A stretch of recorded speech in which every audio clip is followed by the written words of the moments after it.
اگر چھوٹا بچہ نماز پڑھتی ہوئی ماں کے آگے بھاگے تو کیا اس کی نماز باطل ہو جائے گی؟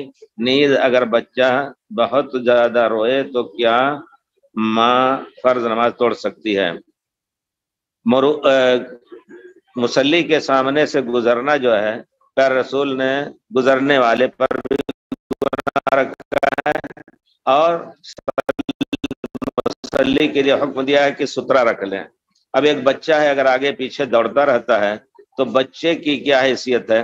حقیقت ہے کہ ایک حدیث سنیں آپ، پیارے رسول صلی اللہ علیہ وسلم ایک بار آپ اگلی صف میں نماز پڑھ رہے تھے نفل کی، تو ممبر کی طرف سے ایک بکری دوڑی آئی، بکری، پیارے رسول حدیث شریف میں فسعاها رسول اللہ صلی اللہ علیہ وسلم، آپ نے اس سے آگے بڑھ کر کے اپنا پیٹ مبارک دیوار سے لگا لیا اور بکری پیچھے سے گزر گئی۔ اس کا معنی یہ ہے کہ ایک بکری ہو یا بچہ جو غیر مکلف ہے ان کو بھی روکنا ہے آگے سے گزرنے سے، لیکن اگر آگے سے گزر گئے یہ سب تو کیا نماز پورے طور پر باطل ہو جاتی ہے؟ نہیں۔ ہم اگر سترہ رکھے ہوئے ہیں، نہیں بچہ مان رہا ہے، آگے سے گزر رہا ہے، تو انشاءاللہ نماز میں کمی بھی نہیں ہوگی، لیکن اگر سترہ نہیں رکھتے ہیں تو نماز میں کمی کا خطرہ ہے۔ بچہ ہو یا کوئی جانور ہو، کسی کو گزرنے کی اجازت نہیں ہے اور نہ دینی ہے۔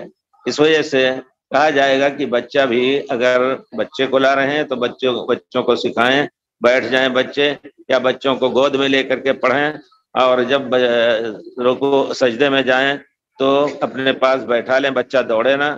یہ سب چیزیں اگر ہو لیں تو زیادہ اچھا ہے، یہی ہے۔ لیکن اگر زبردستی بچہ گزر ہی جا رہا ہے مجبوراً تو نماز انشاءاللہ باطل تو نہیں ہوگی، رہ گئی کہ اگر کمی ہوئی سترے کی تو نماز میں کمی ہوگی۔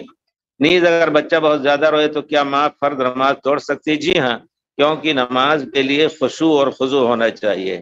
نماز کے لیے جس طرح آدمی کے بارے حدیث شریف میں ہے کہ پیارے رسول نے فرمایا ہو کہ صبر نہ ہو تو اس کی نماز نہیں ہے، یعنی جا کے کھا کر کے آرام سے پڑھے۔ اسی طرح اگر کسی کو پیشاب پائخانہ ستا رہا ہے، یدافعہ الاخبثان کا لفظ ہے، وہ یا زبردستی روک رہا ہے اور وہ آ رہا ہے، اس حالت میں بھی نماز نہیں، نماز توڑ کر کے جا کر کے اطمینان سے پھر آ کر کے اپنی ضرورت پوری کر کے آ کر کے نماز پڑھیں گے۔ تو اسی طرح اگر بچہ رو رہا ہے، ظاہر بات ہے ماں کو اطمینان نہیں ہوگا صلاۃ میں، تو توڑ سکتی ہے، توڑ کر کے اور پھر بچے کو چپ کرا کے یا اس کی جگہ پہنچا کر کے پھر اطمینان سے نماز پڑھے۔ بے شک اس میں عورت کے اوپر، عورت کے اوپر کوئی گناہ نہیں ہے۔